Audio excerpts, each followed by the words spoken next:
नमस्कार। हम लोग अकारांत पुंगलिंग के बारे में जान चुके हैं, जैसे राम शब्द, अश्व शब्द, मृग शब्द, बालक शब्द, देव शब्द, वृक्ष शब्द। इस प्रकार से पूरी लंबी एक सूची बन जाती है जो कि अकारांत भी है और इन सारे शब्दों का प्रयोग पुंगलिंग में हुआ है। अब लिंग के जहां तक व्यवस्था है उसमें आप लोग जान चुके हैं कि संस्कृत के कुछ शब्द पुल्लिंग में समाहृत हैं, कुछ शब्द स्त्रीलिंग में समाहृत हैं और कुछ नपुंसक लिंग में समाहृत हैं। अब इनको जो इन शब्दों का विभाग जो किया गया है उन विभागों को हम देखें स्पष्ट रूप से कि एक तो पुंगलिंग, स्त्रीलिंग और नपुंसक लिंग हो गया, ये तो लिंग हो गया। उसके बाद अजंत और हलंत हो गया।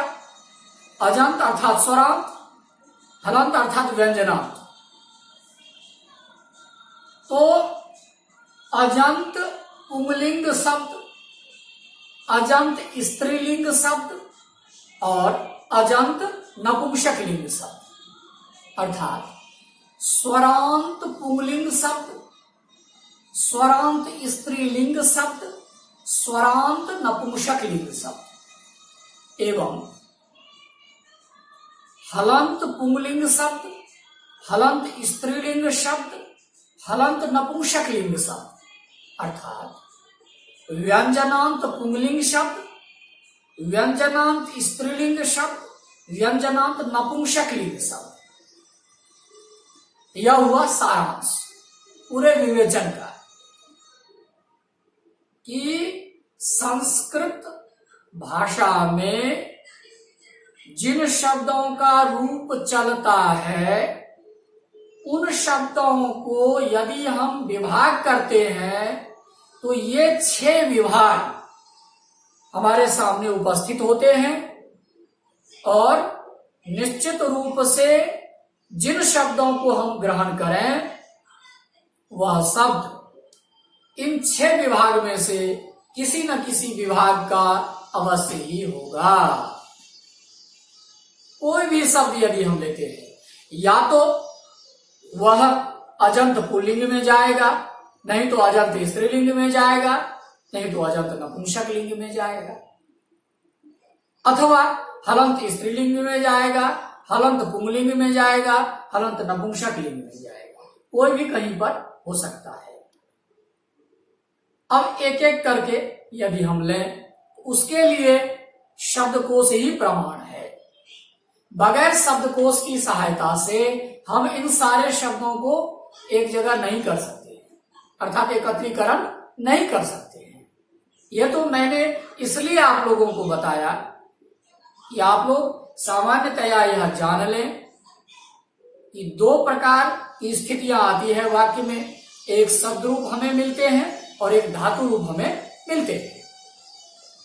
अब आपको यह जानकर के आश्चर्य होगा कि संस्कृत वाङ्मय में कुछ ऐसे भी शब्द हैं जिनका रूप नहीं चलता है। उन शब्दों को हम कहते हैं अव्यय, जिसका व्यय नहीं होता है वह अव्यय होता है। तो अब शब्द रूप को वहीं स्थगित कर लें आप लोग, धातु रूप को भी एकत्र कर लें। अब बीच में एक समस्या आती है जो अव्यय, तो अव्यय का पाठ व्याकरण शास्त्र में जैसे किया गया है उसमें बगैर छेड़छाड़ किए हुए उसका हम वाक्यों में प्रयोग करते हैं उस अर्थ की दृष्टि से। यह एक विषय बीच में आता है। तो 3 स्वरूप शब्दों के हमारे सामने उपस्थित होते हैं। एक शब्द रूप वाला, दूसरा धातु रूप वाला और तीसरा जो बीच में एक बच जाता है जिसके कोई रूप नहीं होते हैं उनको हम कहते हैं अव्यय। तो इस प्रकार से हम मोटा मोटी अर्थात सामान्य तौर पर 3 विभाग में शब्दों को रख सकते हैं, मुख्य रूप से शब्द रूप, धातु रूप और अव्यय वाले शब्द, ये हो गए। अब शब्द रूप के 6 विभाग हो गए, अर्थात शब्द रूपों को यदि हम देखें तो 6 हमें भागों में देखना पड़ेगा, जिसका मैं पूर्व में विवेचन कर चुका हूं, अतः पुनः इसी को नहीं दोहराऊंगा। उसी प्रकार से हलंत पुल्लिंग की भी व्यवस्था है, अजंत पुल्लिंग की भी व्यवस्था है, अजंत स्त्रीलिंग की व्यवस्था है, हलंत स्त्रीलिंग की व्यवस्था है, अजंत नपुंसक लिंग की व्यवस्था है और हलंत नपुंसक लिंग की व्यवस्था है। तो ये वाक्य का स्वरूप होता है। अब एक एक शब्द से यहां तात्पर्य है कि जैसे अकारांत पुंगलिंग शब्दाः,